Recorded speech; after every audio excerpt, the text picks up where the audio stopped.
Assalamualaikum warahmatullahi wabarakatuh.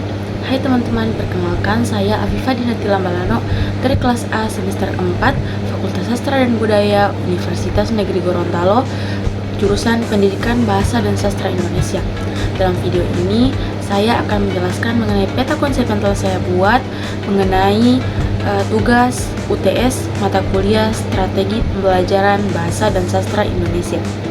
Yuk saksikan videonya. Yang pertama adalah hakikat strategi pembelajaran bahasa dan sastra Indonesia. Strategi pembelajaran adalah perencanaan menyeluruh yang mencakup pendekatan, metode, dan teknik yang digunakan untuk mencapai tujuan pembelajaran bahasa dan sastra Indonesia secara efektif dan efisien. Selanjutnya ada fungsi strategi pembelajaran bahasa dan sastra Indonesia. Strategi ini berfungsi sebagai panduan dalam proses belajar mengajar agar kegiatan pembelajaran menjadi terarah, interaktif, serta sesuai dengan karakteristik materi dan peserta didik. Selanjutnya, bagian C adalah tujuan strategi pembelajaran bahasa dan sastra Indonesia. Jadi, tujuannya adalah untuk mengembangkan keterampilan berbahasa, mendengar, berbicara, membaca, menulis, serta mengembangkan kemampuan peserta didik untuk mengapresiasi dan berekspresi sastra. Selanjutnya, perbedaan, pengertian, penjelasan beberapa istilah yang penting. Yang pertama yaitu pendekatan. Pendekatan yaitu cara pandang atau sudut pandang umum terhadap proses pembelajaran. Yang kedua ada metode. Metode adalah cara yang digunakan untuk menerapkan pendekatan dalam kegiatan belajar. Selanjutnya ada strategi. Strategi adalah rencana menyeluruh yang mencakup pendekatan, metode, dan teknik. Nah, teknik ini adalah cara spesifik dalam pelaksanaan metode pembelajaran. Selanjutnya ada model. Model adalah kerangka sistematik yang menggambarkan proses pembelajaran secara menyeluruh seiring kali berbasis teori tertentu. Selanjutnya yaitu perbandingan model-model inovatif dalam pembelajaran bahasa dan sastra Indonesia serta contohnya. Yang pertama ada model pembelajaran kontekstual atau Contextual Teaching and Learning atau CTL. Penjelasannya yaitu model ini menekankan pada penghubungan materi pembelajaran dengan kehidupan nyata siswa. Nah, konsep-konsep bahasa dan sastra Indonesia menjadi lebih mudah dipahami karena dikaitkan dengan pengalaman siswa sehari-hari. Contohnya, dalam pembelajaran sastra, guru bisa mengajak siswa membaca karya sastra bertema kehidupan remaja atau sosial yang terkait dengan pengalaman mereka, seperti cerpen bertema persahabatan remaja. Selanjutnya, yaitu pembelajaran berbasis masalah atau Problem Based Learning atau PBL. Nah, penjelasannya yaitu model ini mendorong siswa untuk memecahkan masalah yang ada dan mencari solusi melalui proses investigasi. Dalam pembelajaran bahasa dan sastra Indonesia, siswa bisa saling menganalisis teks dan menulis berdasarkan isu sosial. Contohnya, siswa diminta untuk menganalisis puisi atau prosa bertema sosial, lalu menulis karya sastra sendiri yang mengangkat isu serupa. Selanjutnya ada model pembelajaran kooperatif, yaitu model ini menekankan kerjasama antar siswa dalam kelompok untuk mencapai tujuan belajar. Nah, kegiatan ini cocok untuk kegiatan pembelajaran kreatif berbasis karya sastra. Contohnya, siswa bekerja dalam kelompok untuk menganalisis puisi, lalu mempresentasikan hasilnya di depan kelas. Nah, selanjutnya yang keempat yaitu pembelajaran berbasis teknologi atau blended learning. Penjelasannya yaitu model ini memadukan pembelajaran tatap muka dan teknologi digital seperti media sosial atau platform online. Pembelajaran menjadi interaktif. Contohnya menggunakan platform online untuk berdiskusi sastra seperti blog atau forum, di mana siswa memposting analisis sastra dan berdiskusi dengan teman-teman sekelasnya. Yang kelima, ada model pembelajaran Inquiry Based Learning atau IBL. Penjelasannya, model ini mengajak siswa untuk bertanya dan mencari jawaban atas pertanyaan mereka sendiri. Cocok untuk kegiatan eksploratif di pelajaran bahasa dan sastra. Contohnya, siswa meneliti pengaruh budaya lokal terhadap karya sastra Indonesia, lalu menyampaikannya hasil penelitian dalam presentasi. Selanjutnya ada perbandingan ragam metode, pendekatan, model, dan strategi pembelajaran bahasa dan sastra Indonesia beserta contohnya. Yang pertama yaitu pendekatan. Pendekatan adalah cara pandang atau filosofi dasar dalam merancang pembelajaran. Nah, ini menjadi kerangka berpikir guru dalam mengajar dan siswa dalam belajar. Yang pertama ada pendekatan komunikatif, yaitu pembelajaran yang berfokus pada interaksi aktif antara siswa dengan siswa atau dengan gurunya. Tujuannya agar siswa mampu untuk menggunakan bahasa Indonesia secara lancar dalam konteks komunikasi sehari-hari. Selanjutnya ada pendekatan kontekstual, yaitu materi pembelajaran dihubungkan dengan pengalaman nyata siswa. Konteksnya sehari-hari dijadikan acuan agar materi lebih mudah dipahami dan diterapkan. Selanjutnya ada metode. Metode adalah prosedur atau cara yang digunakan untuk mencapai tujuan pembelajaran. Nah, metode lebih teknis dan spesifik. Metode ceramah yaitu metode menyampaikan materi secara langsung, biasanya cocok untuk digunakan teori-teori dalam bahasa dan sastra. Selanjutnya ada metode diskusi. Siswa berdiskusi dalam kelompok atau kelas mengenai topik tertentu untuk memperluas pemahaman dan sudut pandang. Yang ketiga ada model pembelajaran. Model adalah kerangka sistematis dan menyeluruh dalam merancang seluruh kegiatan pembelajaran. Model mencakup berbagai langkah strategis. Yang pertama ada model kooperatif, yaitu menekankan kerjasama siswa dalam kelompok, misalnya melalui teknis jigsaw atau step yang digunakan untuk memahami materi sastra dan bahasa.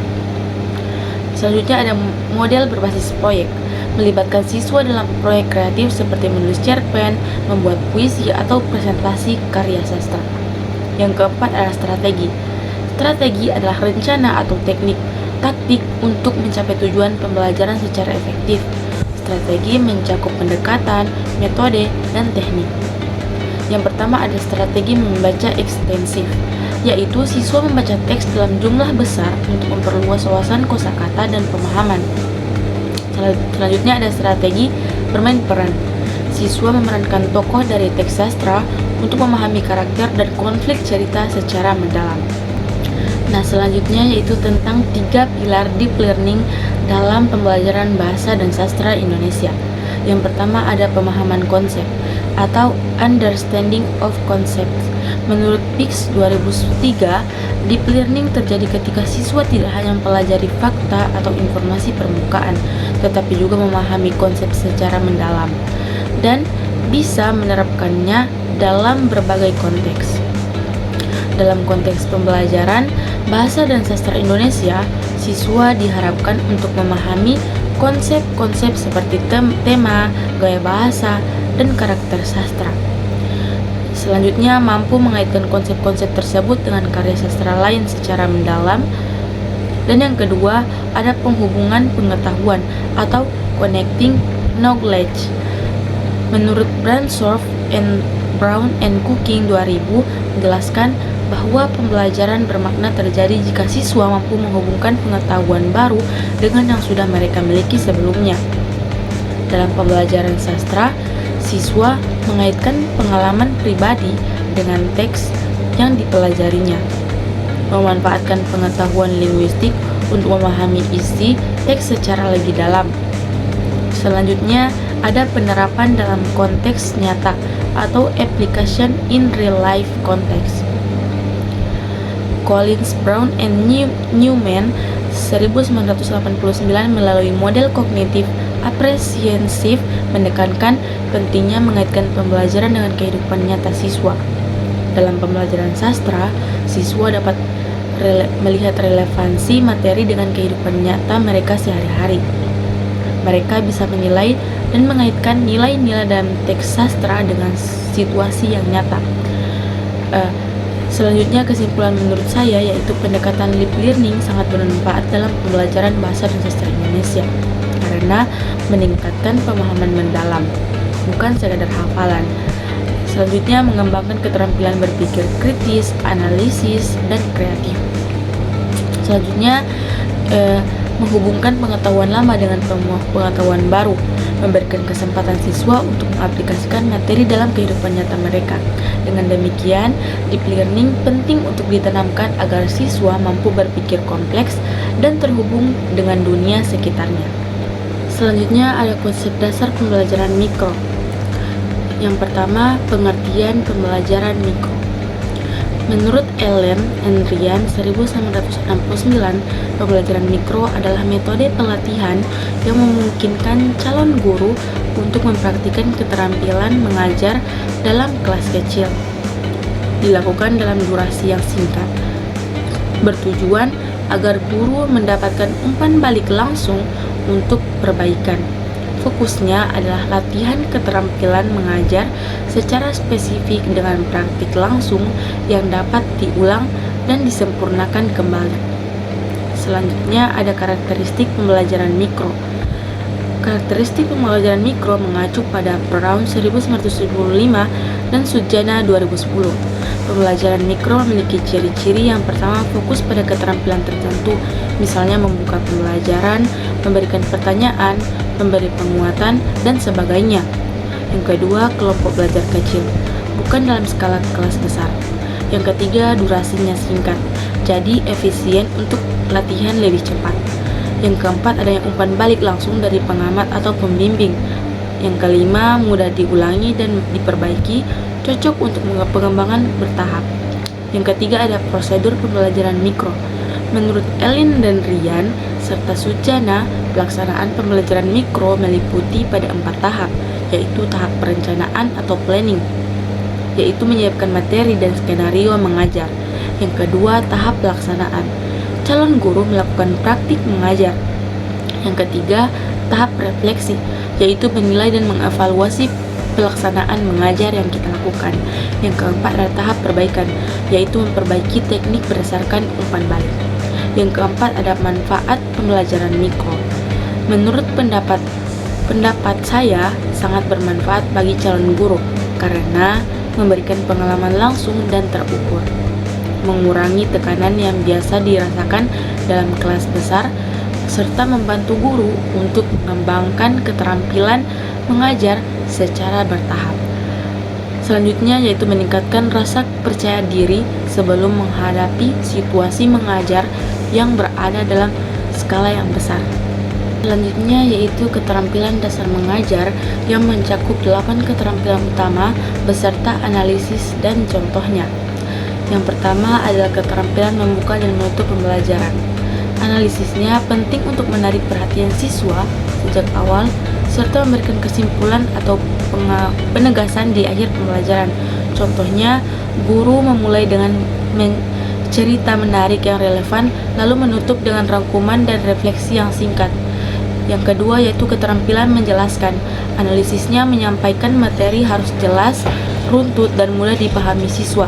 Contohnya, guru menjelaskan struktur teks naratif dengan bahasa sederhana dan contoh yang konkret. Selanjutnya yaitu C, keterampilan bertanya. Analisisnya bertanya merangsang siswa untuk berpikir dan mengembangkan daya nalar. Contohnya, guru bertanya mengapa tokoh utama dalam cerita itu merasa kecewa. Yang keempat yaitu keterampilan mengadakan variasi. Analisisnya menghadiri kejenuhan siswa dengan variasi metode dan media pembelajaran.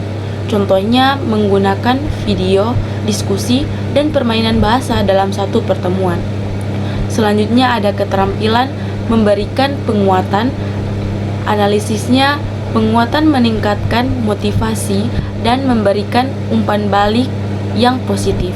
Contohnya, wah jawabanmu sangat bagus ya, sangat logis, sebagai bentuk pujian. Selanjutnya ada keterampilan mengelola kelas. Analisisnya menjaga kelas tetap kondusif agar proses belajar berjalan secara efektif. Contohnya menata tempat duduk agar siswa fokus dan mudah diawasi. Selanjutnya ada keterampilan mengajar kelompok kecil dan perorangan. Analisisnya mengkomodasi kebutuhan belajar siswa secara personal. Contohnya, guru mendampingi siswa yang kesulitan memahami puisi. Selanjutnya ada keterampilan membimbing diskusi kelompok kecil. Analisisnya mendorong kerjasama dan partisipasi aktif siswa dalam diskusi. Contohnya, guru memandu diskusi kelompok tentang konflik cerpen dengan pertanyaan pemantik.